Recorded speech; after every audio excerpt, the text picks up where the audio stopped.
Alors na pesi binongo na kombo na Yesu. Na pesi binongo na kombo in the name of Jesus. Ozawate. Are you not here? Oh well. Donc toza on dirait toza te. It's almost like we're not here. It's a joy for us to meet together like this. And this joy must be manifested. And the joy must be manifested. It manifests in songs that we sing to and dance and celebrate Him. It shows that we are here. Alors sans plus tarder, pour lancer la tango,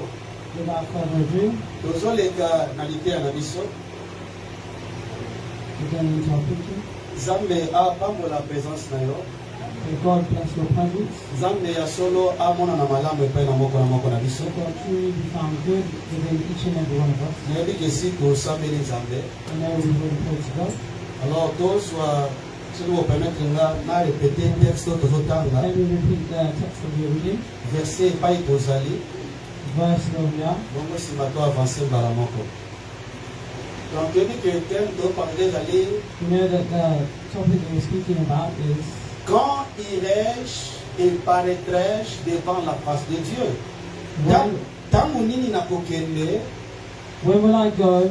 Pe na ko apparaître liboso ya elongi ya Nzambe. And be before the face of God. Alors tu dis que to eza temo to zaki mon Psaume chapitre 42. And we know this came from Psalm chapter 42. Na 3e verset.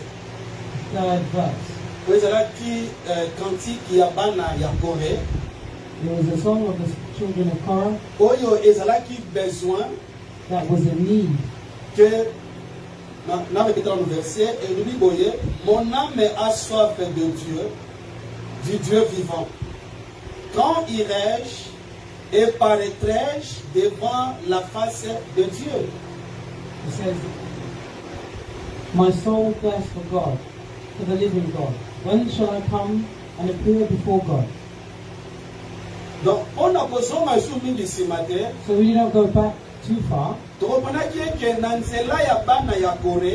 understood that through the children of Korah, we want to read Adam. And through reading Adam, and that's where we see humanity. And we see people under the sun.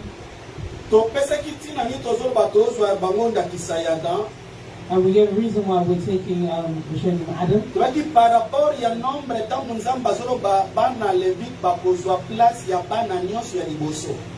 According to Numbers, when God said the children of Levi will take the place of the first born children.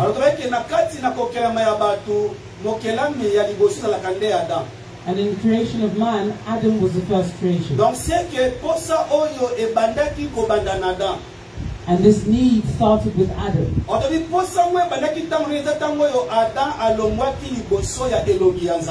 when did this need start? Is when Adam was removed from the face of God. He was waiting for when. When will I appear before? When will I go and appear before the face of God? Adam was removed from the face of God because of sin. To be far from the face of God, to be cast out away from the face of God. And we said that this is to be a vagabond. And you became, that means we became like those who were lost. Let's not go back too far, let's start with and we became like wanderers. We became like wanderers. And we became like lost sheep.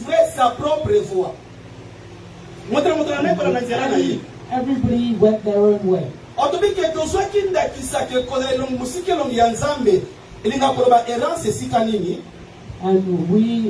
we took an understanding to be away from the face of God. What does this mean?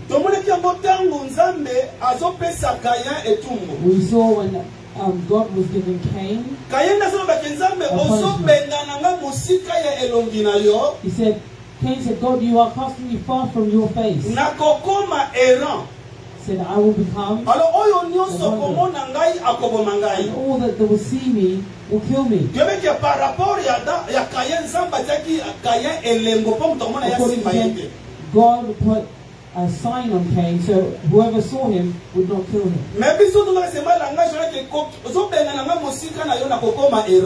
And we take that word, you're casting me far from you, I'll become a wanderer. So for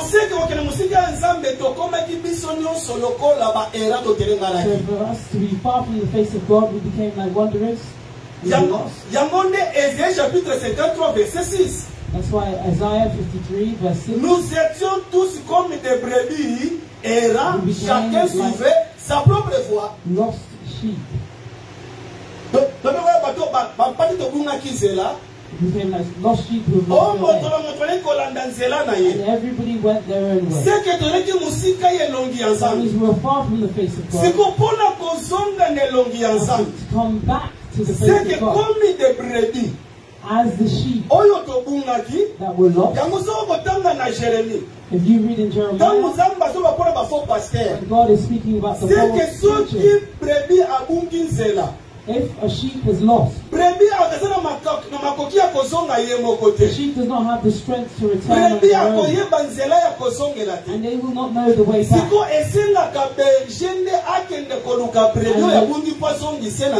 This means that the shepherd must look for the sheep and return them in the home.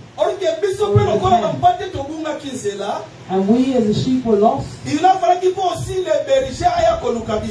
shepherd had to come and look for us. That's why when it gets to John chapter 10, and Jesus will present himself as the good shepherd. He said the good shepherd gives his life for his sheep. That's why we said this. To go forth before the face of God. Cela est venu possible grâce à la mort et à la résurrection de Jésus. The way was possible because of the death and the resurrection of Jesus. That means if Jesus did not die and was not resurrected, we would not have that ability to come before the face of God. And we will speak of it as we are now. Today. And to go straight. To be before the face of God at this time that we are at now. In the world it will give you madness. Because they say the heavens is the throne of God. If God is in the heavens, how are we on earth before his face who is in heaven? We are we'll speak about it according to the scripture. We'll explain it according to prayer. We'll explain it according to tomorrow. Today we see him, and tomorrow we will see him. And today we are before him. Tomorrow we will also be before him. What does this mean? These are what we speak about. Today, Isaiah is saying one thing. He said that we were like the lost sheep. But when Jesus died and was resurrected and did his work and completed it, and Peter will say this. You see the things the Holy Spirit makes and because Jesus is coming and done his work, the same Holy Spirit will tell us, brothers, it is like we lost our way. But for today, we are no longer lost. Because we have returned to our pastor. de nos âmes. Tout en mon âme. and the guardians of our soul. 1 Pierre chapitre 2. 1 Pierre chapitre 2. First Peter chapter 2. Donc, on parle de tout le monde qui est dans Ésaïe chapitre 3, We understand 53. in Isaiah chapter 3. Tout cela qui est là. 53, we're lost. Wana avant Yesoya. Avant Yesoya That was Koufa. before Jesus came, before Jesus died. Ngai tout cela qui lokola batelengani. And we were lost. Mais musala ya Yesu esali ke biso toza lisusu ba errante. And the work that Jesus did, make sure that we were no longer 1 lost. Pierre chapitre 2.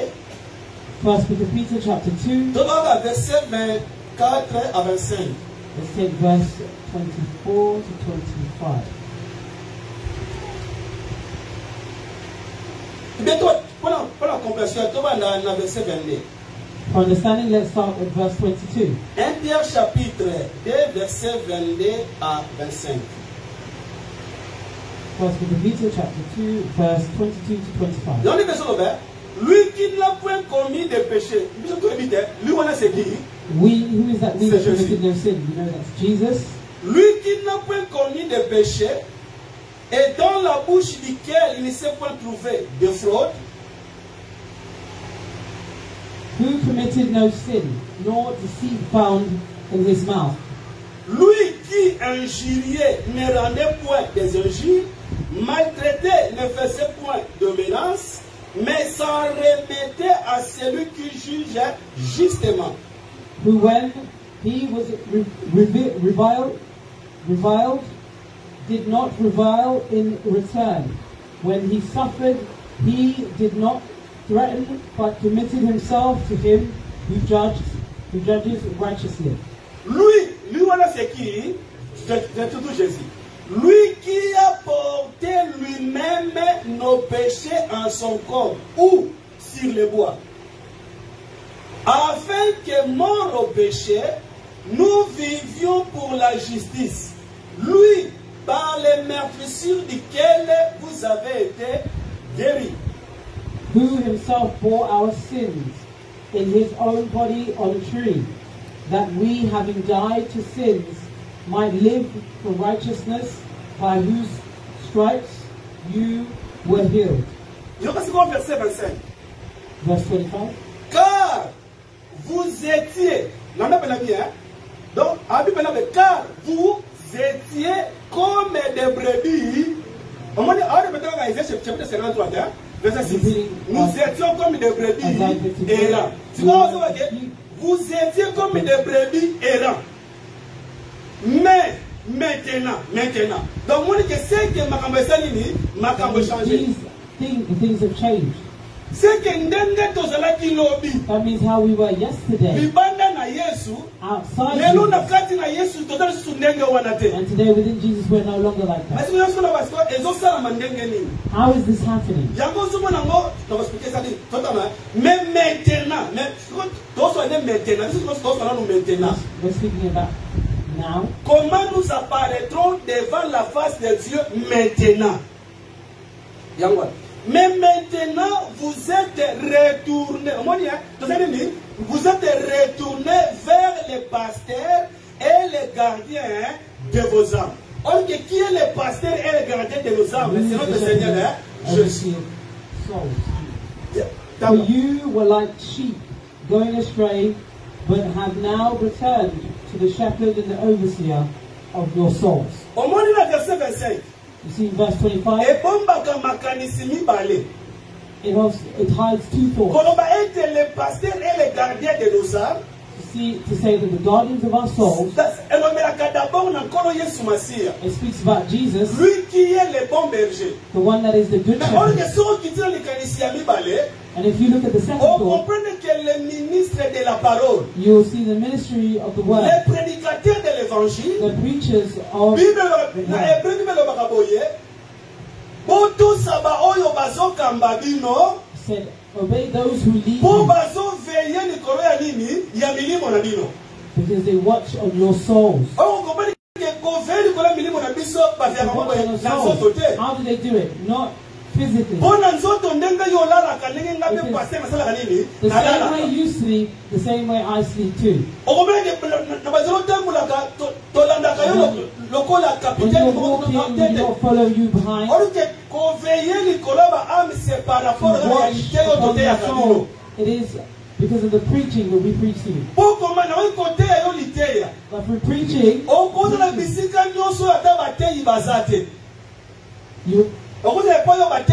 you could be where the preachers are not. You could be before sin. But what will allow you to not do sin is not the pastor physically being there. It is the teaching that you have heard. That's what keeps you from doing bad. When they watch upon our souls, it is through the teaching. The teachings is what looks after.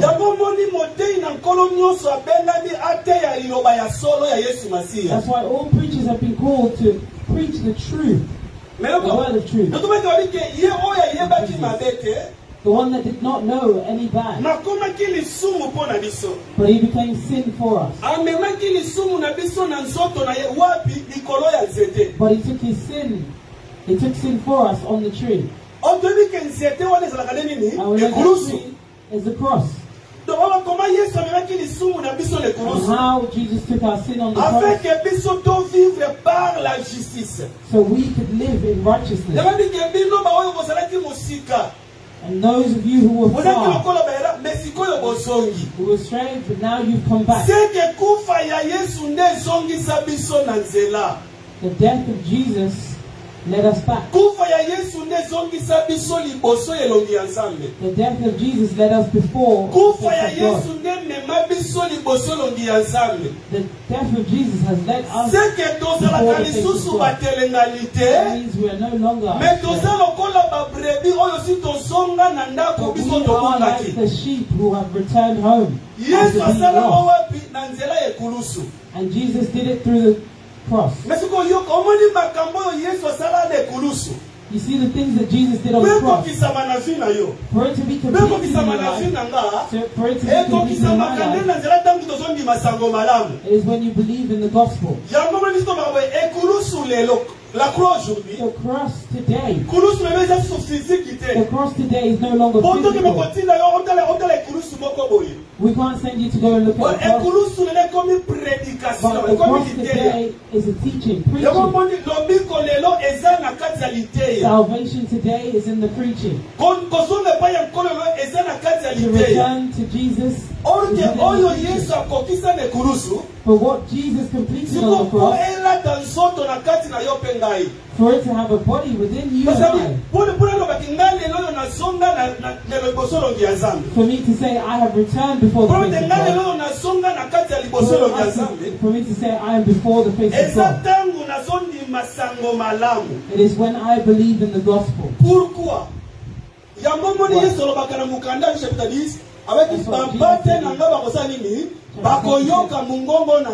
My sheep shall hear my voice. And when they shall hear my voice, they will follow me.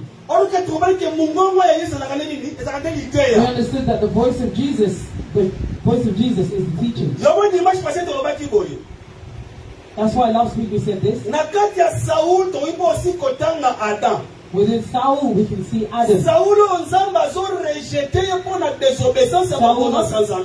God rejected because he was disobedient before the face of God.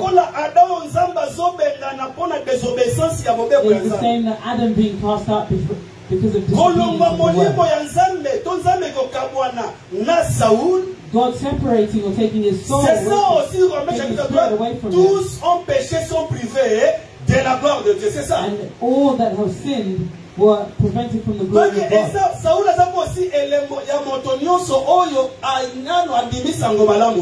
Saul is an example of all those who have not yet believed in the gospel.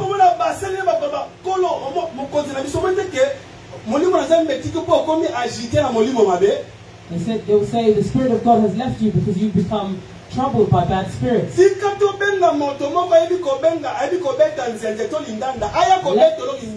Call someone who knows how to play the harp to you.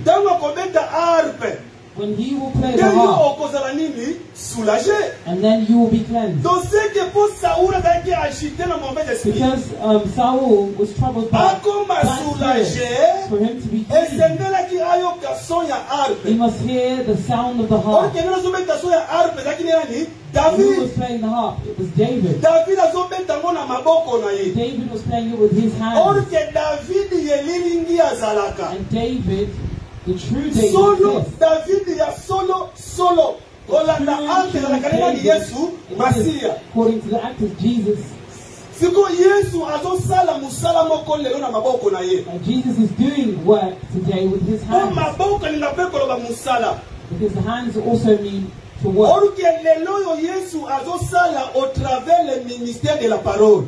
And today, Jesus is working through the ministry of the C'est word. que maboko ya David ezobeta lindanda ezane bateyi bazoteya sango malamu. And the hand of David that plays the harp is the preachers who are Tobelaka preaching the verset moko gospel. ezalaka na Rome lobaka boye. You know this verse in Romans that says this? Quiconque invoquera le nom du Seigneur Jésus sera sauvé. Oui, mais maintenant. Whoever invokes the name of Jesus will be saved. Abi uzo kobela kombe swaseni ni akobika. Whoever calls on the name of Jesus will be saved. Mais bakoyoka ndenge nini soki balobeli bango pito How will they bakobika nini be bakobela ndenge saved? How nini will soki they call out bayoki te. his name if they have not heard? Bakoyoka ndenge nini soki bateyi bango And te. how would they hear if they have not been preached to? Bakoteya ndenge nini soki bateyi bazali te. And how would they be preached to if there's no C'est preaching? que pour mutu abelela basali And ni it's for someone to call ayoka. out, he must hear. Pour mutu alaka po basali ni For someone to bateya ye. hear, they must preach to Pour him. mutu ateya po nzambe asali ni atinda ye. Someone Lazima kopeshe to mango. be preached to, they Donc, must send. quiconque God must send someone. invoquera le nom du Seigneur Jésus sera sauvé. Whoever calls upon the name of Jesus will be saved. Bakobelela ndenge na oyo bango bayoki te. How would they call on him if they have not heard? Bakoyoka ndenge soki balobeli bango te. How would they speak if they have not been spoken to? Bakoloba ndenge soki nzambe atindi bango te. And how will the preacher speak if they have Yango not mesi kona been bandakisi sent? kolobaka boye, la foi vient de ce qu'on entend. Faith comes Et ce from qu'on entend, c'est bien de la parole, de believing Christ. in the word of Christ. Donc c'est que bateyi nde nzakolo ndazosalela lelo. The preachers that God is using today, Po ba na nzela asambolo po moto akondima is the asonga na gospel for liboso ya someone nzambe. who will believe and return to the face of God. Yango komona toujours na Romain 1 azoloba boye. That's why you will see, if you continue Je with the n'ai verse point of Romans, honte de l'évangile. Pourquoi? Car c'est la puissance de Dieu pour le salut de quiconque croit. Lazana soni te à côté à sango I'm malamu. not ashamed to preach the gospel Po ezanguya ya nzambe. because it is glory, the glory of God, Il est power of God. the power of God. Po ezanguya ya nzambe. It is the power of God Po na lobiko. for Ya salvation moto asenini andimi. for those who believe. C'est que pour na kozonga selon sanini ondi masango malamu. For you to return, you must believe in the gospel. Harpe selon Apocalypse chapitre 14. A harp, according to Revelation chapter 14, Ezalaka nde voix. it is a voice. On te dit que voix, c'est la voix de notre époux, bien la voix de notre We know berger, that voice c'est is the voice l'enseignement. of the shepherd or the voice of the husband. Selon 1 Corinthiens chapitre 14, According to 1 Corinthians chapter harpe est 14, un instrument, ils a ont fait un harp is message. the instrument that gives the message. Je vais donc, c'est que pour la mission, le lot est la prédication de la For croix. us, it is the preaching of the cross. Or que oyo dote le eza makambo Yesu akokisa le kulusu. For what we are preaching today is what God completed on Omoni the cross. bato bakorepondre na peli ya Nzambe na nzela sango malamu Those who will respond to the calling of God for the eza gospel bato oyo Yesu abengaki bango déjà depuis ekulusu. is those who are called before the cross. Omoni kokufa Yesu batia le kulusu. You see Jesus dying on the cross. Frère physiquement problème on dirait bazwi nzoto Yesu batia ngo likolo. Physically, it was almost like they took Mais Jesus' body spirituellement and ezalaki nde appeli mobimba nkolo azobenga bana na ye bazonga but epai na physically, it ye. was like God calling his children to return. Yango ozomona nani frère Paul na mokanda ya de Timothée Today, you see Brother Paul abengaka talking ngo to ke Timothy. Dieu nous a adressé une cette convocation. Plutôt une cette vocation. Zamba bengi God biso has called us ne boinga meli moko ya kibosantu. for sanctification, Orike kobenga mawana but eza being kobenga mawana. called, Eza par rapport ya musala ya it kulusu. is according to the work of the cross. Yame sote ndimi dans Jean chapitre 11. If you look in John chapter 11, you see when Jesus did things to Lazarus and they will plot against Jesus because the news shall spread and Jesus will become popular. The religious leaders became afraid. And they will gather together and they'll say this. One of the people among them was the high priest. The Bible said that he thought that he was speaking badly. But he was prophesying but did not know. He said, do you not know it is good for us instead of the whole world dying, it is good for one person to die for the rest of the world to be saved. And he saw it as a good solution for Jesus to be killed for everything to end so the women and he said, the Bible said he was prophesying that the death of Jesus was not just for the nation. What nation? The people of Israel. Not just for the nation, but because of the death of Jesus. Through the death of Jesus, God will gather all these children that were dispersed. That means we were dispersed here and there. And to gather us together to the death of Jesus. He did not know he was prophesying. God was prophesying through the death of Jesus. The children of God were dispersed and God brought them together. So let's read something. If Jesus did not die, he could not have the ability to come before the face of God. And the prayer that we do today,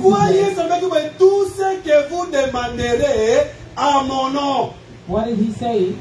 Ask me. You ask him, in my name or by my name? Everything you ask in my name, yeah, in my name, young one. there is a reason for it.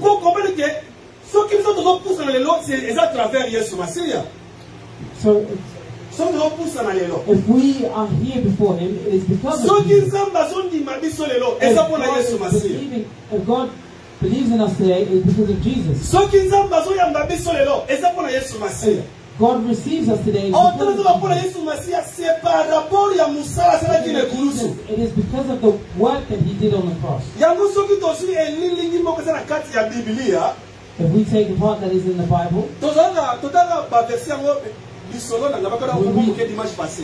story I said it a little bit last week. It was the strategy of Jacob. Jacob and we know that Jacob took the blessing of his brother and he would go far. And his brother was left in anger. And when he went, he said, go back to the land of your father, he will do good for you. And Jacob, because he knew, my brother is angry with me, I cannot go just like that, because he will not receive me in anger. Before he receives me, I must calm his anger. God was angered with us. God becomes angered at times. God was angered. Because God was angered, we cannot come before the face of God. Before the face of God, we must calm his anger first. And that was the strategy that Jacob used. He took animals, he took servants. azotinda banyama liboso. He's sending the animals first. Lokola do epoya ndeko na ye. Like a gift to his brother. Right, so that those gifts will calm the anger of his brother. And if his brother receives the gift, and his anger is calmed, even though he comes before his face, or appears before his face, he does not be angry. Il n'y a donc maintenant aucune condamnation pour ceux qui sont. Et ça n'est pas pourquoi? No reason. Jesus, the anger of God will not be upon you. Because God already received the gift, and that relieves his anger. And he reconciled us with Jesus. Wanted to refuse. You can receive it, you can receive me favorably. Dans les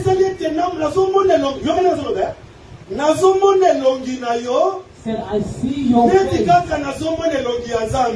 like I see the face of God.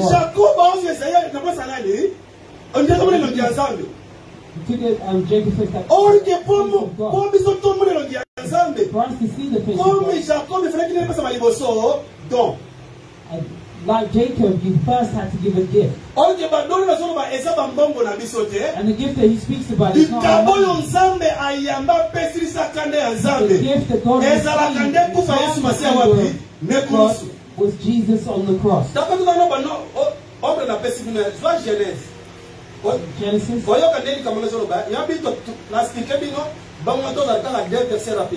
explain to you, we'll take 2 verses.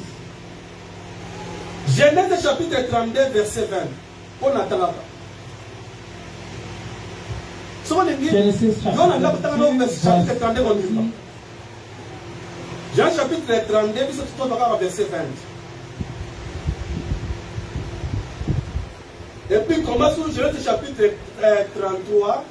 And Genesis chapter 33. Verset 10 à 11. Verse 10 to 11. Dans la Bible, il y a une portion de Genèse chapitre 32 verset 20. Genesis chapter 32 verse 20. Il y a Genèse chapitre 33 verset 10 à 11. And Genesis chapter 33 verse 10 and 11. Accomplissement na yango sikoyo. Eza nekobi Romains chapitre 5. And probably the book of Romans chapter 5. Dozwa kaka verset 6 à 10. Verse 6 to 10.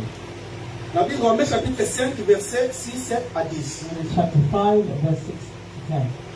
Landa pelesiko toba na kotanga na Genèse chapitre 32 verset 20. Start reading verse Genesis chapter 32. Oh yezaba instruction Jacob azopesa pa basali na ye. Jacob is given to his servants. Verset 20 on dit voyez. Verse 20 says this. Vous direz, voici ton serviteur Jacob vint aussi derrière. C'est que Jacob a tiré nini? Jacob was at the back. Azo atindi banyama liboso. And he sent the animals first. Ezapo aussi na bisaka musu na ndesu peto toko tambula pona yango. Mais yoko na pona There are many ways we can speak about it. Vous direz, voici ton serviteur Jacob vient aussi. C'est que tant que sommes na banyama bazoya. When you see et qui convainc Jacob azana nini? Azana sima. At the back. Tout cela ça parlait pas aussi tant que mona kinzambe. All of it speaks when you saw la tango God. ya sainte alliance. In the Old Testament. Apesa ki loi ya sacrificature. He gives the law. Et que ceux qui mutasali mabe. And he said, if someone did bad, for your sins to be covered, you would bring an animal. And that animal shall die in your place. And what God is saying now, because God said one day, Jesus will come and complete the sin. The animal that died and removed our sins was Jesus. That's why the day that Jesus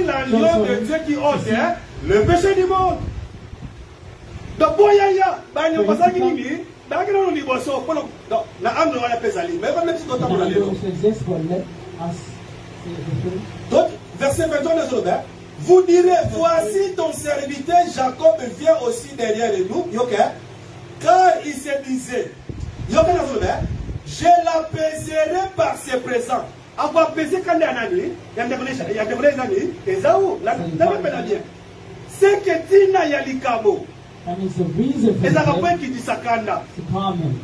C'est que ceux qui disent ça, c'est comme un local à l'Ikabo. Pour qu'ils s'en aient kanda yanani, Yazambe. Pour permettre bisoto kende liboso longi Yazambe. Yango yo yo zamwana na Nzambe. That's why you as a child of God that walks fearing God, do not be ashamed to come before quelque chose qui ne va pas dans ta vie.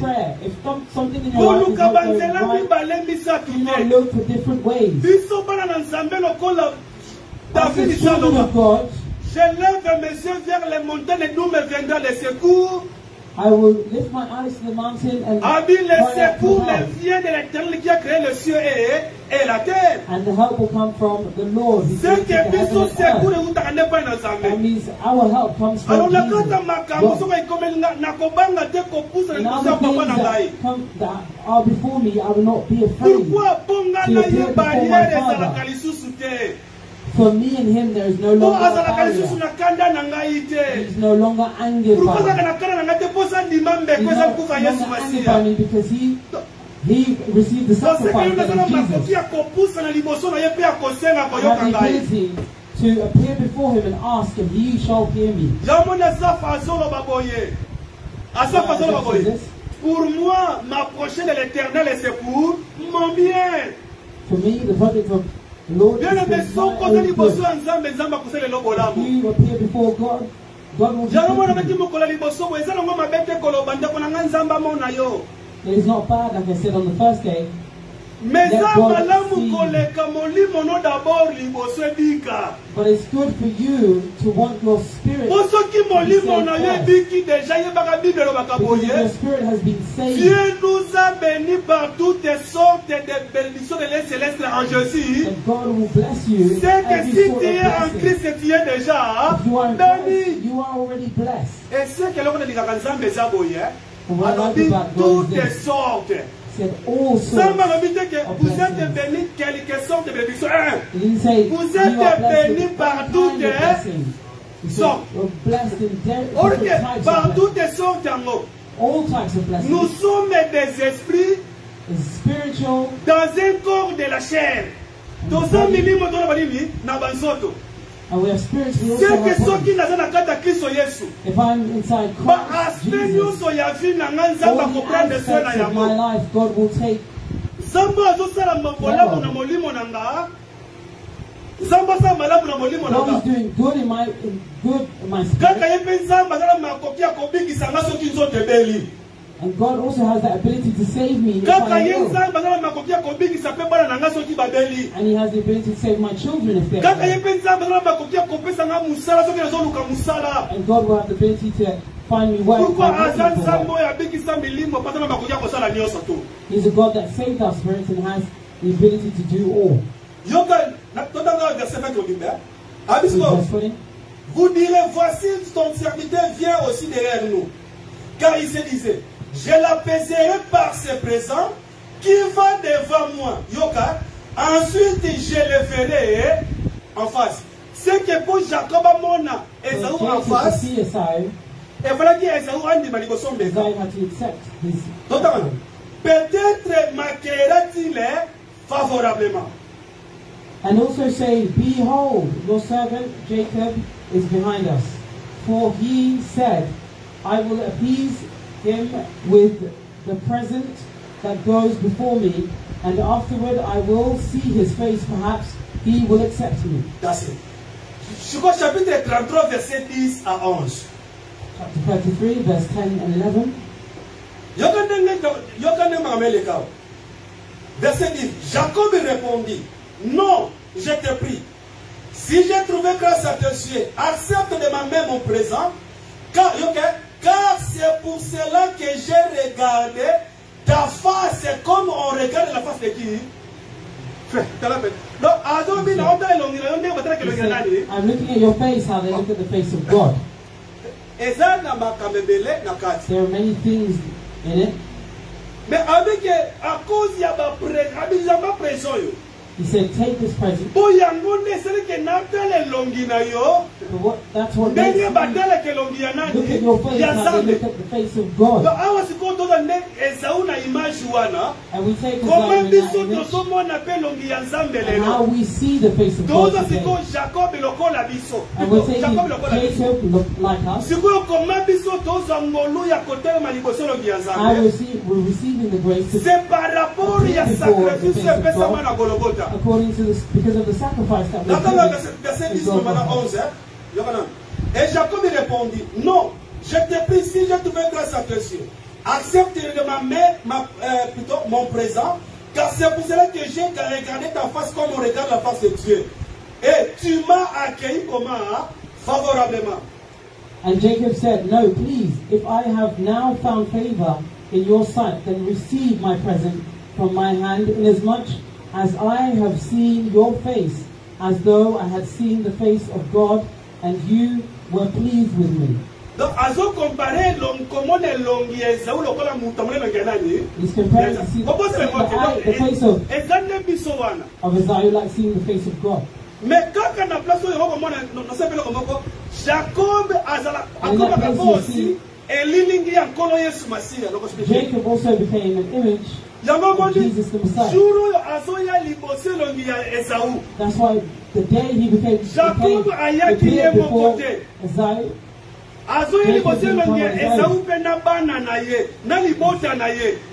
he's appearing before the face of Isaiah, not his sons, but with his sons and his children. When Isaiah will see him, and you'll see his children behind him, and you'll ask him a question, who are those that are behind you? These are the children that God has given you. He said that the face of Isaiah is like the face of God. Jacob, when he appeared before the face of Isaiah, he did not come on Isaiah. He took his children before the face of God. And the face of Isaiah is the face of God. Verset 11. Accepte donc mon présent qui t'a été offert, puisque Dieu m'a comblé de grâce et que je ne manque de rien, il insista auprès de lui. Donc, c'est ce qu'on a Romains chapitre 5. Please take my face, please take my blessing that is brought to you, because God has dealt graciously with me, and because I have enough.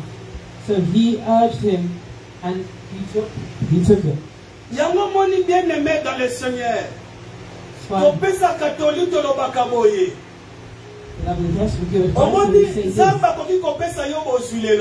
God can give you things today, and you're doing your work, and you're making money, and it's doing well, and with what you've got, you've been touching your heart to help preaching, and to help the servants of God. But advice is always this: do not start with giving money if you have not given God your heart. It is very important. The same way Jesus gave himself to God, the Bible also asks us to give our life as a gift to God.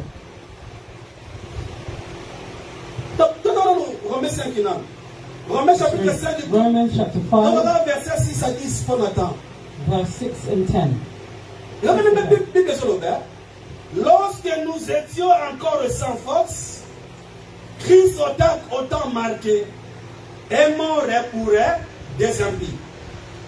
For when we were still without strength, in due time Christ died for the ungodly. À peine mourrait-on pour un injuste, quelqu'un peut-être mourrait-il pour un homme de bien? For scarcely for the righteous man will one die, yet perhaps for a good man someone would even dare to die. Mais Dieu prouve son amour envers nous, okay? En ce que lorsque nous étions encore de péché, Christ est mort pour nous. But God demonstrates his own love towards us in that while we were still sinners, Christ died for us. 9. À plus forte raison donc, maintenant,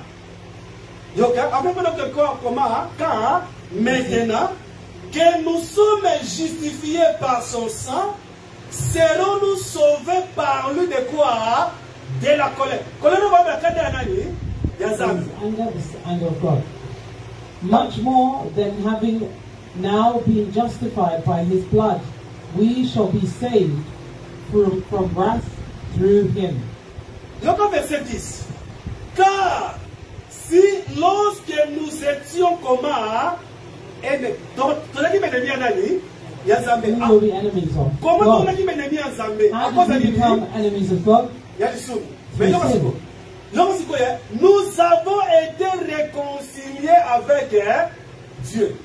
Ce qui inimité, ça dit enmity was removed. donc c'est réconcilié dans Zambé, Jacob a se réconcilié dans Esaü. Mais pour Jacob a se réconcilié dans Esaü, il a fallu après ça, pardon. He had to give gifts. Donc parce qu'on verset 10, on ne peut pas comprendre. Car si lorsque nous étions encore ennemis, nous avons été réconciliés avec Dieu. Comment?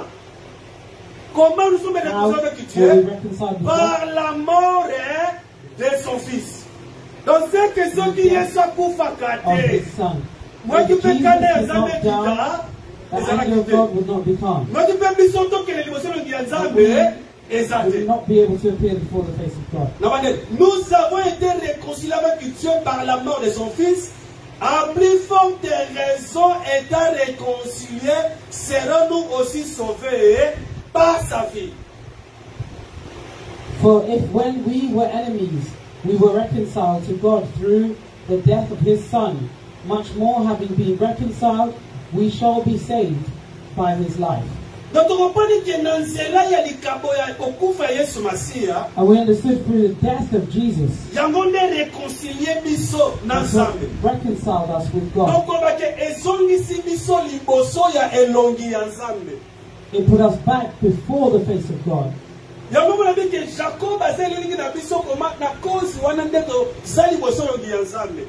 Jacob is an image of us, and through the cause we appeared before the face of God.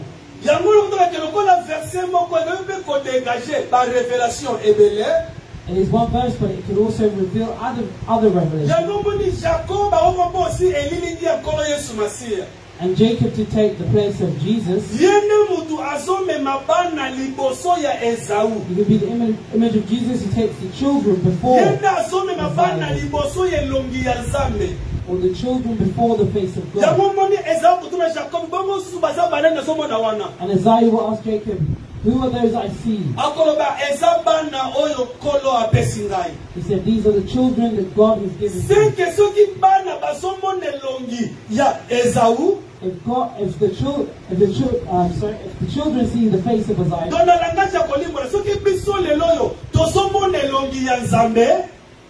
if us today see the face of Jesus, if we appear before the face of God,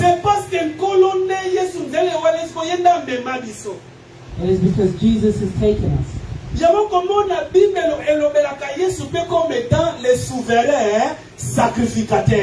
And that's why the Bible speaks of Jesus as a high priest. That's why when the Bible speaks about Jesus, or when it speaks of the death and the resurrection, and then he will appear before the right hand of the Father. That's why they identify him as the high priest. It is the work that Jesus did as a high priest. Yende amema biso liboso ya papa zo representer biso liboso ya Nzambe. And he took us before the Father and represented us before God. Zana zona verset mo yona na Bible zona verset mo kwa. Verse Soit Hébreux chapitre 9. Hebrews chapter 9. J'écoute dans le verset le premier. Peut-être la Hébreux chapitre 9.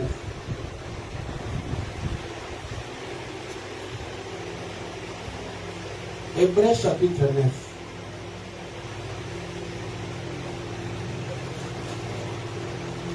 Hebrews chapter 9.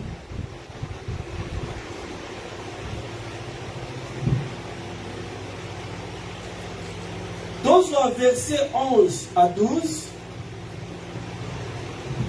Hebrews chapter 9, verse 11 and 12. Et puis, donc on sautait dans le verset 24. And we will skip and read verse 24. Hébreux chapitre 9. Hebrews chapter 9, Nabi, verset 11 à 12. verse 11 and 12. Peut-être on sautait dans le verset 24. We will skip and read verse 24. Yokanenge makomezo lobawa. Listen to the scripture saying here.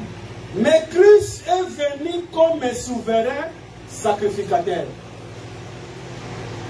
De bien à venir, il a traversé le tabernacle plus grand et plus parfait, qui n'est pas construit de main d'homme, c'est-à-dire qui n'est pas de cette création. But Christ came as the high priest of the good thing to come, with the greater and the more perfect tabernacle, not made with hands, that is, not of this creation. Verset 12. Il est entré une fois pour toutes dans les lieux très saints. Au moment où Basolo Berlikamba souverain sacrificateur, They speak of the high priest, Basolo Berlikamba tabernacle, and they speak of the tabernacle, il y a les lieux très and they saints. speak of the most holy place. Donc ce que Jésus a fait souverain sacrificateur, ça nous salawat. Jesus is a high priest, and he did it in the Parce tabernacle. que différence des animes. And what is the difference? Tabernacle Yesakota. The tabernacle that Jesus On a bien entered, tabernacle ça même maboko nini ya it was baptisé. not created with the hands of man. C'est que ça tabernacle ya nini ya mokilité. That means it's not a tabernacle of C'est que this lieu world. très saint oh Yesakota That means the most holy Is that place the that one? Jesus entered, na likolo. it is in heaven. N'est-ce pas comprendre là? Or que le ciel est le trône de Dieu. Là maintenant c'est comme il y a on dit que c'est ça dont on peut pas à Jacob. And that's where we got to Jacob. Il est entré une fois pour toutes dans les lieux très saints. Non avec le sang des boucs et des veaux, mais avec son propre sang, ayant obtenu une rédemption éternelle. Not with the blood of goats and calves, but with his own blood he entered the most holy place, once for all, having obtained eternal redemption. There's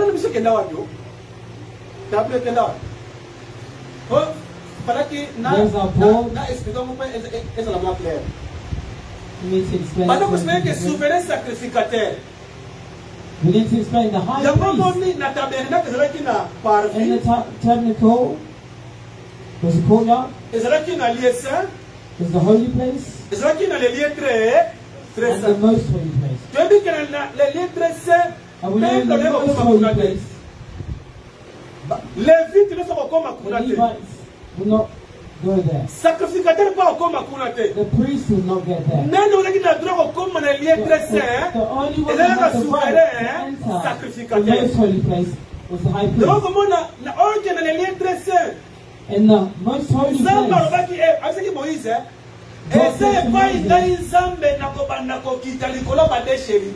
it's where I, God, will come down on the two cherubims.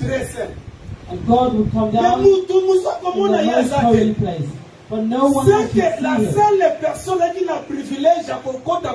The only person who had the privilege of entering there was the Most High Priest. Look at how we entered there. For you to enter there, sacrificateur grâce à la ligne. The Most High Priest. Ce qui a condition de The Most High Priest did not take you there. You cannot enter. Après, la suite, la shortcut. Pour le moment, pour les gens qui Yeah, I've seen the shortcut. I could put many things in Donc, it, la but shortcut, some il people va will get encore. lost. I'll take a shortcut. Mais au moment, donc, beaucoup d'entre vous souverain sacrificateur n'a de maillot. N'est pas une For assaille à you moi. to enter, the high priest must Le moment, enter. quand Esaú tourne Jacob, oyo banani. When Isaiah is asking Jacob, who Jacob are a dit, they? bah, Zamba no yo tata c'est nini, Zamba c'est nini, après singa. Their children Donc, knew. dès que tant Jacob a fait comme mon elongi, il y a Esaú. When Jacob sees Azu the ya death na of his bana. family, he's coming with the children. La Bible dit, Ezande Moussalo Yesu Asala en tant que souverain, sacrificateur. It is the work that Jesus did Donc, as the high priest. afin que je comprenne. I'll take you there slowly so you can Donc, understand. on va la prière. I will dwell a little bit on Donc, prayer. frères et sœurs, connectez chaque prière. Brothers and sisters, do not Soko neglect zamwana ya prayer. Nzambe peno If you are a child of God who's God Oyo is sala saved, molimo na Nzambe na kati you na have the yo. Spirit of God within Oyo you. se réconcilier na Nzambe. You have reconciled with Prière God. fait à la vie na yo. Prayer must be your life. Bible dit que tout est sanctifié par la parole et par là. Bible comme le It temps pour la said all- Kalisanda. The Bible said all Tu things ne are peux pas sanctified by aimer the la prayer parole et haïr la prière. and the Non. word and prayer. Si You tu must- aimes la parole, If you tu love aimeras aussi prayer, la prière. If you love the word, you also love prayer. Bible comme le simba comme santo bulisa comme santo. Those two things hold a saint and they strengthen a saint. Sikoyo kosambela kaka te soki makambo ye ndongo. Do not just pray Po when things, misusu po mona bad makasi things na come. losambo. Soka mikolo makambo eye You see ndongo. their strength in prayer. Omoni Nzambe pe Something telema must za happen. papa. You see, God is a Nzambe father, telema lingaka pe biso mingi. and God, because He likes us so much, Puisque la prière c'est la communion. the prayer is a communion, Siko Nzambe alingaka ngo mingi. and God likes it a lot. Papa nyonso alingaka yokaka pe mungongo ya mwana ye koloba na ye. All the fathers like to hear the voice of their Siko children to mingi speak to basambela them. kama kolema akumulaka kosambela pamba. And let that person start praying all the time. When things are going bad, said this one, because they neglected prayer. There is one place that God will touch. Because God knows if you touch the prayers of Thursday, even if they're open, even if no one's following you, you will kneel. You say, God, my Father, no one has asked you to kneel. But when things are good, you say, oh, let us stand up, sit this moderator. Oh, let us kneel. This person. I said, we're already tired, let's kneel down again. But when something bad happens, they won't ask you to stand up. They won't ask you to kneel. The things that are happening, the things that are happening make you stand. You cannot run away from God.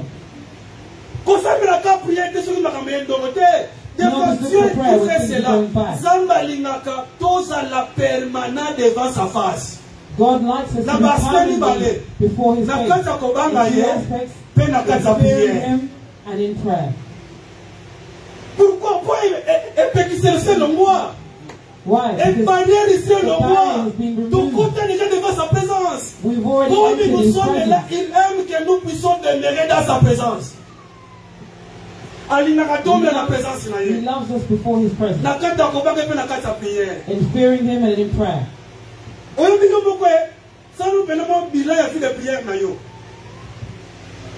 Look at your life of prayer. How many times have you prayed? This month of June, how many times have you prayed?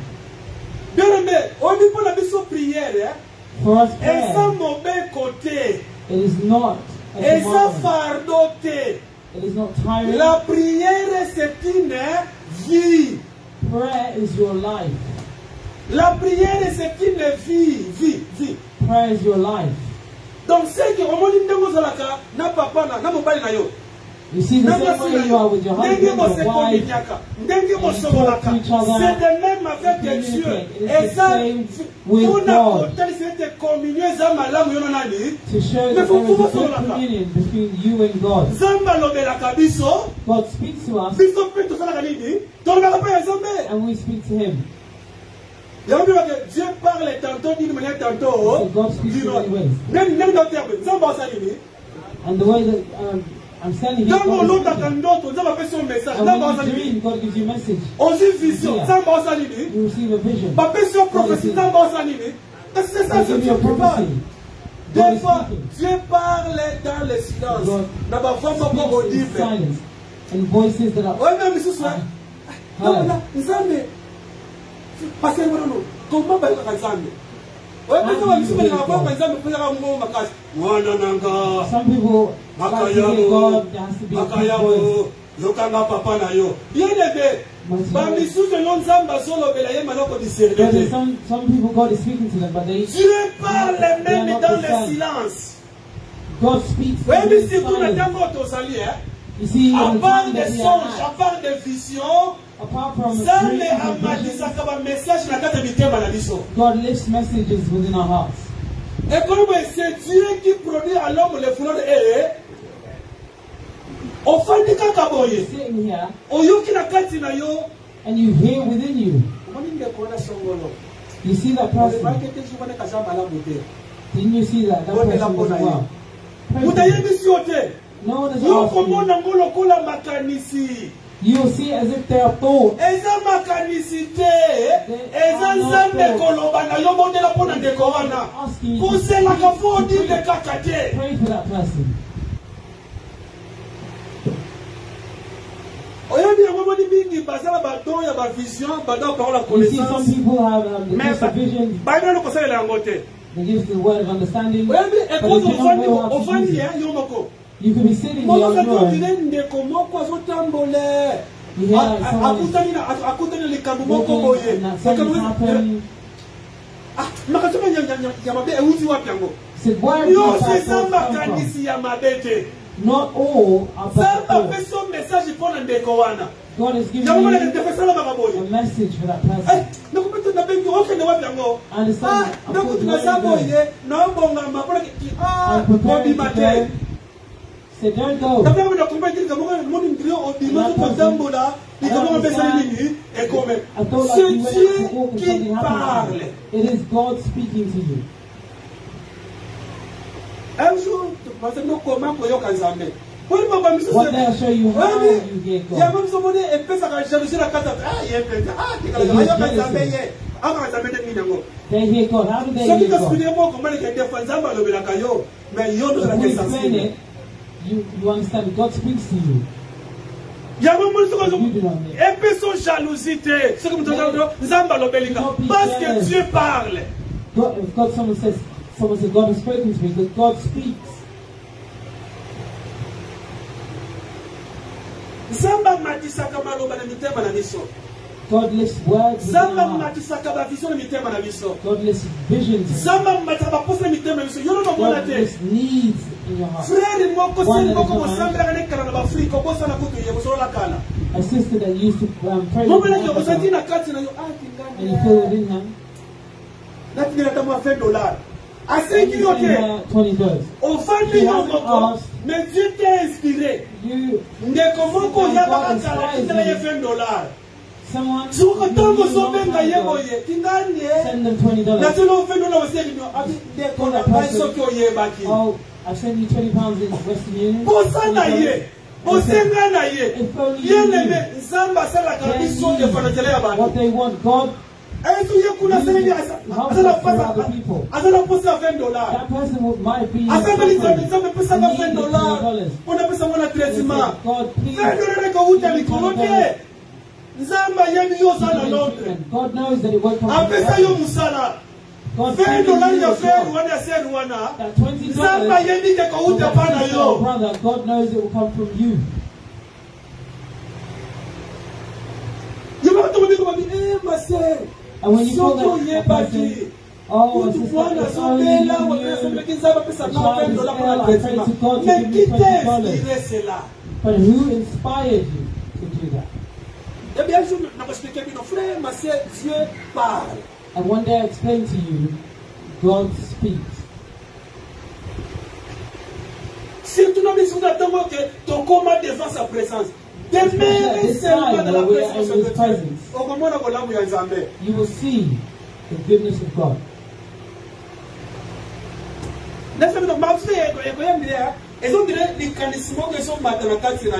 Some things will come like a thought. It's being within you. You must discern.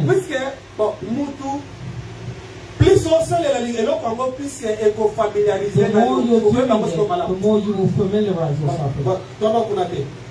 Nabi, Hébreux chapitre 9, verset 24.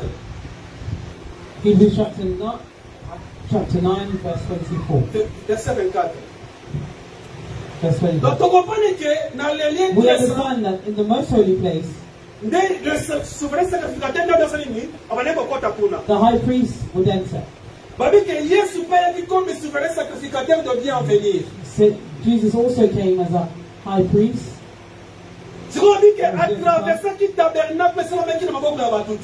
He said he did not go through the tabernacle made with the hands of man,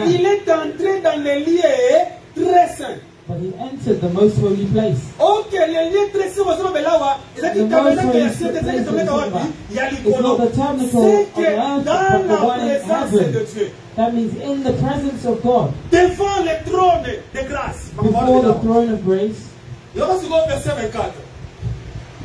This is verse 24.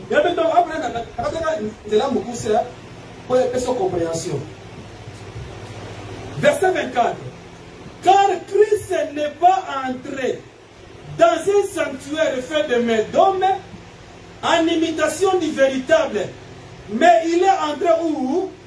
Dans le ciel. C'est que les liens très saints, ici, c'est quoi? C'est le ciel. Il est entré dans le ciel même. Pourquoi il est entré là? Pourquoi il est entré dans le ciel? Bible il est entré dans le ciel même. Pourquoi? Afin de comparaître demain. Non. Afin de comparaître maintenant. Là, on a bien. Afin de comparaître maintenant. Pour qui? Pour nous devant la face. Maintenant.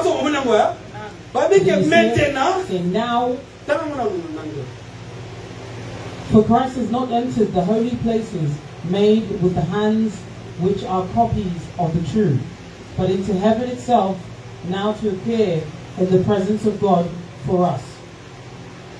Donc il sait que Yeshua par rapport à sa résurrection, and here Jesus speaks according to his resurrection. He enters the most holy place, qui est le ciel même. That is the heaven. Pour comparaître pour nous maintenant. He said to appear. Now, we speak about now. C'est le temps de la grâce. It is the time of grace. Christ comparé pour nous maintenant. Bien aimé, oyebi makambo nzambe Beloved, you see the things of God. It is the things of the kingdom of God. Quand on parle du royaume, when we speak about the kingdom, c'est que ma loi est allée. That means there are laws. C'est que ma constitution est allée. There's a constitution. C'est que gouvernement est allé. There's a government.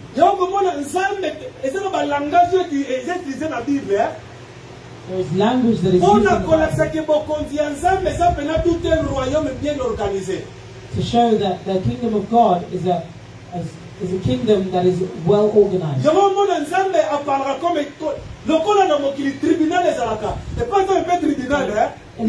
a tribunal. In heavens, there is also a tribunal. In the world, there are judges. In heaven, there are judges. In the world, there are ministers. In the heavens, there are also ministers. To God, there are ministers. The advisory for the ministers. See, the government do things. Le premier ministre a béni ici va There's a ministre. prime minister Comment il va se dire pour ça la for the bénédiction? ministers to Sur quoi they les ministres work out de what they should do. Dieu, The ministers of God au bazar bataille, who are preaching, va participant aussi dans le conseil de l'île des ministres et Nzambe. they also participated in the advisory of the ministers of God. Lorsque vous avez comprendre yango. I'll explain it to you one day, you Yango le understand it. moni tango même Bible parle kana aspect Jésus était un avocat pour nous. That's why the Bible also speaks C'est dans ce as sens-là. Jesus being Parce advocate. qu'il comparait maintenant pour nous devant la face du Père. Before the face Pour of God. faire quoi? You pray before the face of God. C'est aussi pour plaidoyer dans notre faveur. To plead in our favor. Yango na kabibe na bakaboye. So the Bana Bible so says this. toza ko encourager bino bosala basumu te. We're encouraging you, children, Mais encouraging soki you mutu not to basumu sin. ki, But if one person omi sins, tokisama te, do not trouble parce que nous yourself, avons un avocat auprès because you have an qui a advocate. atteint. On dit qui est l'avocat? Who is the Avocat advocate? c'est quelqu'un qui représente And son who is the client. advocate? The advocate is one Donc who c'est represents que you. quand nous avocat soloba, When the l'avocat advocate alobaka na kombo ya nani? He speaks in the name of whom? C'est que biso nani bila sengela na biso. Who asks for us? Donc on dit c'est l'avocat. It is the advocate. Avocat ne alobaka na kombo ya client na ye. The advocate is one that speaks for the client. Avocat ne apledoyaka pona client na ye. The advocate is the one that pleads. Avocat ne a représentaka client na ye. The advocate is the one that Yango represents. somona na epai mobeko ezali na soki na cour. That's why where there is a Yo law, soki client oza na you are avocat. applying and you have an Soki advocate. olingo loba na cour bakoloba na boye. Makambo olingo loba pa juge loba pa The nani. things that you Epai ya decide, avocat na yo. your Afin que avocat na yo loba pa judge will say nani. you have to, and they will take it to the judge. Tiko mawa pena na bandeko na biso. Eba na biso bisusu. Mama Mosantu. Yo mama ya yambo. A woman, Zola biso lo sambo yo. Memela biso na pa nani. take this, Eba ya mwana na yo. use it, take it to Jesus, your child. Bebi biso na mwe. Sengela biso na mwana na yo. Te. Ask you. Mari mutani makabalo samba na biso te. Mary does not take. Maria za avocate na biso te. Mary is not an advocate. Mari mutani texedaka po na biso She does te. not. Marie Boudalobaka po na biso She te. does not speak Parce for que le us. seul médiateur, The le only seul mediator, intercesseur, le seul plaidoyer, one le seul avocat, c'est le nom de Seigneur Jésus-Christ. It's Jesus.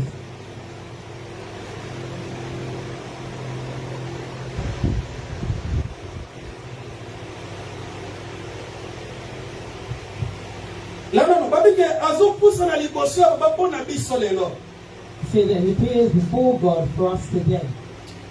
Na paki, no na fa na mwa mingi na prière, yo muni do na so na mingi wana.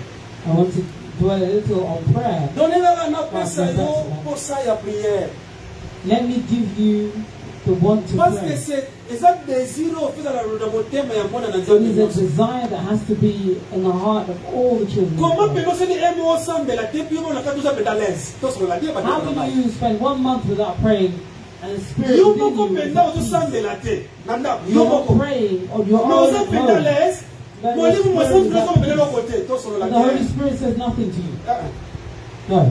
Et puis on peut se dire que l'autre comment ça sans la tête. And you don't feel that you're not without something. Ceux qui te comprendre la prière, If we understand prayer, donc on néglige en côté. we will not neglect it. Mais oui, ils ont pas tout notre religion qu'on a beaucoup. Beloved, you know there is a people, there is a religion, Bango tel mesa mobeko. because for them it's a Jamu na commandment. même le nom mundele ba imposa mundele. And even they Na ba comprendre biso impose bino notre all sala ka. people Ba sala mo bino mo ba in a room ba company, ba. they've made them prayer room. Là c'est bien. Bien le I think you bien. Ba know. mo pena ba imposer na mindele. They impose it Dès on que ça le all. gagne sala mais moi j'ai pris 5 fois par jour. I've come to do C'est que ce that, qui t'a appris dans but le côté I de pray Nayawa. 5 times a Je day. dois avoir un lien pour prier. If my time for Mais prayer la is Dieu here, comprenez ça hier. I must Mbongo ya give me time yembo. for prayer. Mais après He's le the manager and his money, he said no. Nana zambe na ngamu tubaka bolanga. I and my God know what to separate them. And at the end, they make a prayer room. Where I work, there's a prayer room. People use this prayer room. It's the Muslims that ask for that prayer room. And the prayer room is happening for them. And we also enter the prayer room.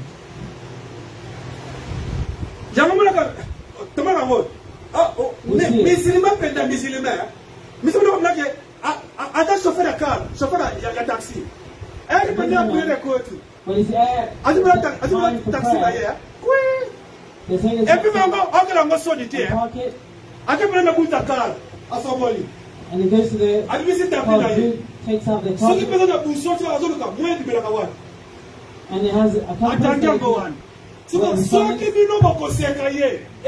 you laugh at him, it's none of his business. He's not there.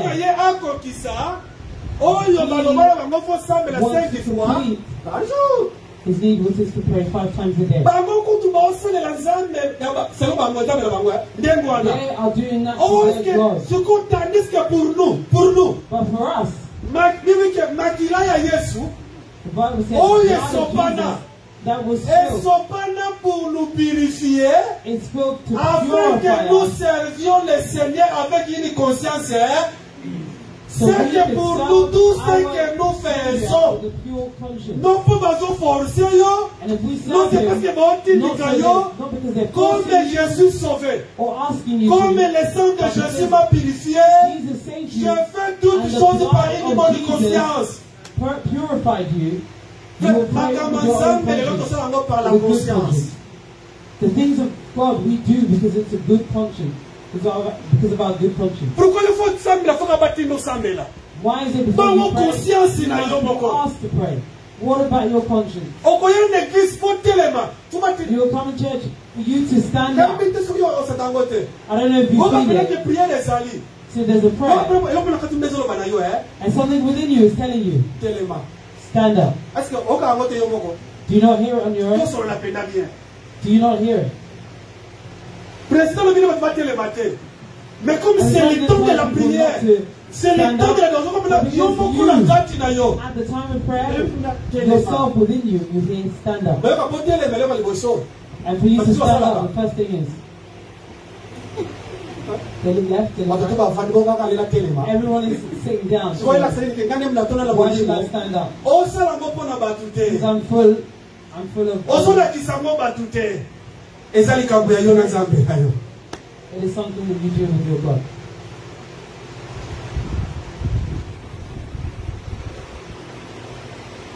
Frère, donc vous comprenez que c'est le problème de la conscience intérieure. But you must understand it is a problem of your eternal conscience. Donc, all those things happen in Golgotha. He's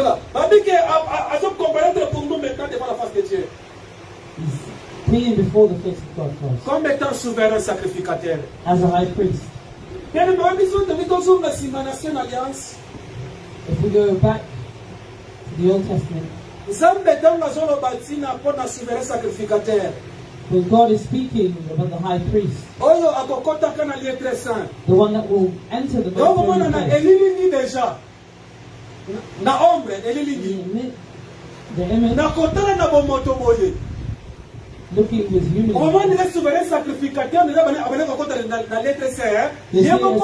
The high priest would enter the most holy place on his own. But if you look at him he's not enter on his own. Although he enter, and the blood of the animal, but he's not enter on his own. He also carried the people. But where did he carry the people? On his chest, on his shoulders. See, the clothes that you were made, you were made on his shoulders. He put 6 stones here and 6 stones there. On those 6 stones, on tous les noms des fils d'Israël. And you will engrave the name of the tribes of Israel. Donc, c'est que, par contre, par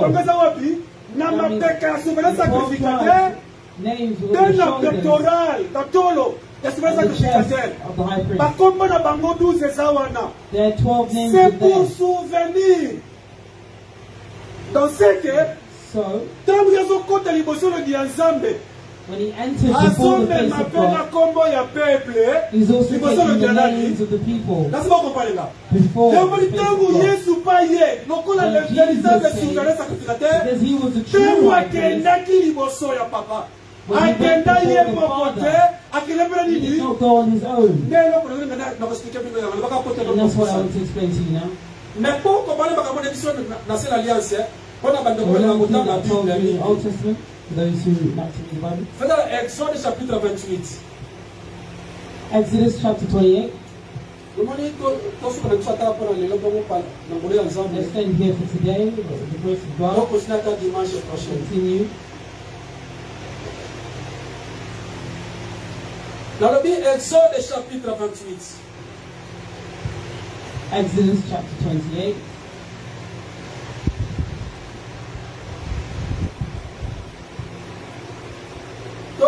Verset 9 à 12. Let's take verse 9 to 12. And you can read the whole chapter at home. And we won't read the whole thing. Exode chapitre 28. Exodus chapter 28. Verset 9 à 12. Verse 9. Verset 29. And we'll skip and read verse 29. Verset 29. Verset 9 à 12. Verse 9, 12. Tu prendras des pierres d'onyx et tu graveras les noms des fils de qui? D'Israël. Then you shall take 2 onyx stones and engrave on them the names of the sons of Israel. Verset 10. 6 de leurs noms sur une pierre et les 6 autres sur la seconde pierre, d'après l'ordre des naissances. 6 of their names on one stone and 6 names on the other stone. Tu graveras sur les 2 pierres les noms des fils d'Israël, comme on grave des pierres et les cachets. Tu les entoureras de montures d'or.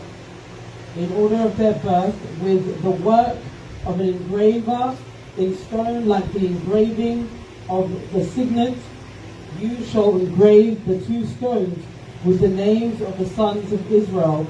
You shall set them in the settings of gold. Tu mettras les 2 pierres sur les épaulettes de l'éphod en souvenir des fils d'Israël. Et c'est comme souvenir qu'Aaron portera leurs noms devant qui? L'Éternel sur des épaules. And you shall put the 2 stones on the shoulders of the ephod as memorial stones for the sons of Israel. So Aaron shall bear their names before the Lord on his 2 shoulders as a memorial. Verset 29. Lorsque Aaron entrera dans le sanctuaire, il portera sur son cœur les noms des fils d'Israël, gravés sur les pectorales du jugement, pour en conserver à toujours les souvenirs devant l'Éternel. So Aaron shall bear the names of the sons of Israel on the breastplate of judgment over his heart when he goes into the holy place as a memorial before the Lord continually.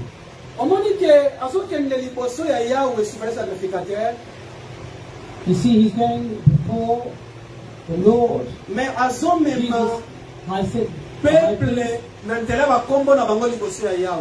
but he's taking the people through their names before the Lord. Donc, souverain sacrificateur a représenté peuple pas Yazambé. The high priest is representing the people. You see, in the Old Testament, souverain sacrificateur qui représentait le peuple. The high priest represented the people. Il y avait aussi le sang de l'animal qui représentait le peuple. And also the blood of animals represented the people. Parce que na jour expiation c'est que makila wana ezande muto nyama na yo babomi. And that day is when the animal Omoni is soko killed. si maboko loti likolo ya nyama. You see, if you put your hands on top of the animal, it means your sins have been transferred to the animal. And when they kill that animal, and the body is burned, and they will take his blood. And that's what will be taken to the most holy place. That means that blood, it is representing the person that came to the animal. In the place that they were supposed to die, the animal has died in their place. And in the New Testament, for us, Jesus himself is the high priest. And Jesus himself is the sacrifice. He did not enter with the blood of animals.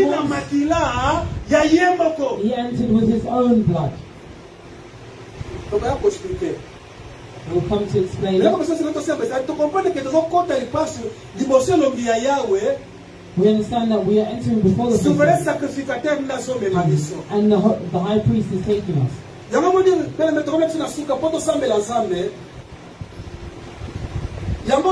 first, let's take one verse. Hebrews chapter 4, verse 16. Hébreux chapitre 4, verset 16. Donc on va continuer la mission dimanche prochain la grâce à par rapport à la pensée.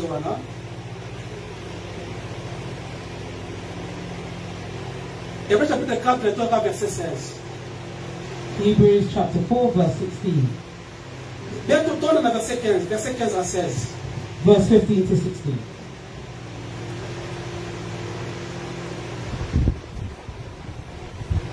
Car nous n'avons pas un souverain sacrificateur qui ne puisse compatir à nos faiblesses. Au contraire, il a été tenté comme nous en toutes choses, sans commettre de péché. For we do not have a high priest who cannot sympathize with our weakness, but was in all points tempted as we are, yet without sin. Verset 16. Approchons-nous donc avec assurance du trône de la grâce, afin d'obtenir miséricorde et de trouver grâce pour être secouru dans nos besoins. Let us therefore come boldly to the throne of grace, that we may obtain mercy and find grace to help in time of need. And because a lot of time is passed. We're going to read how us as believers physically are in this world. Mais spirituellement, nous sommes devant la face de Dieu. Spiritually, we are before the face of God in spirit. At the same time, we're in the world. It's not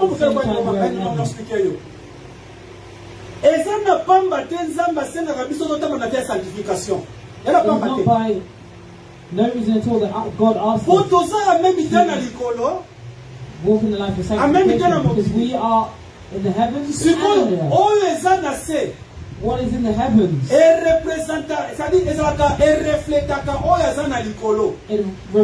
represents what is in heaven. The one that is in the earth.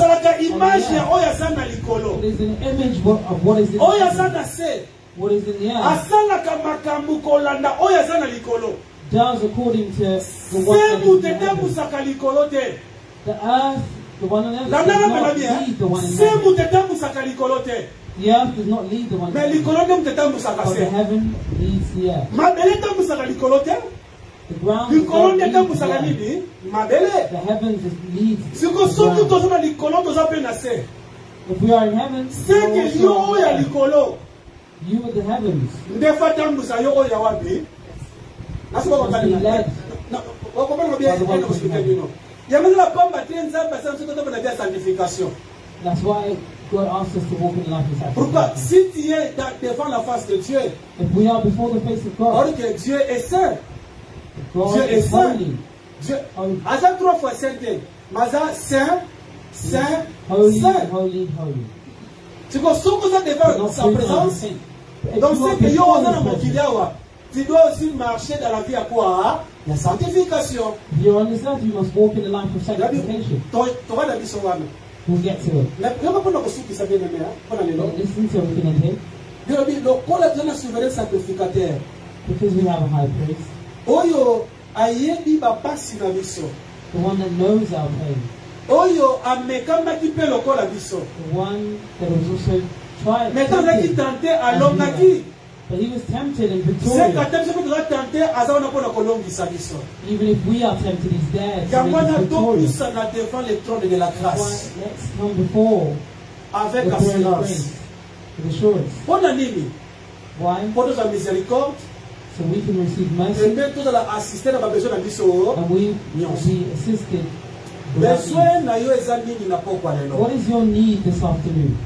Posa na yo eza nini na pokwa lelo. What is your need this afternoon?